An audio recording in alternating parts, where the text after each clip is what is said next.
আন্তর্জাতিক ক্রিকেটে ইতিহাস গড়েছে তিমুর লেস্তে। দেশটির জার্সিতে একসঙ্গে খেলেছেন বাবা ছেলে। 50 বছর বয়সী সুহেল সাত্তার ও তার 17 বছর বয়সী ছেলে ইয়াহিয়া সাত্তার একই ম্যাচে একসঙ্গে খেলেছেন।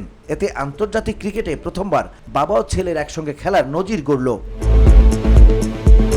গত 6 নভেম্বর বালিতে ত্রিদেশীয় সিরিজে স্বাগতিক ইন্দোনেশিয়ার বিপক্ষে তিমুর লেস্তের প্রথম আন্তর্জাতিক ম্যাচেই এই ম্যাচে ব্যাটিংয়েও একসঙ্গে জুটি করেন সুহেল ও ইয়াহিয়া। এর আগে সুইজারল্যান্ড নারী ক্রিকেট দলে মা-মেয়ের জুটিও দেখা গেছে।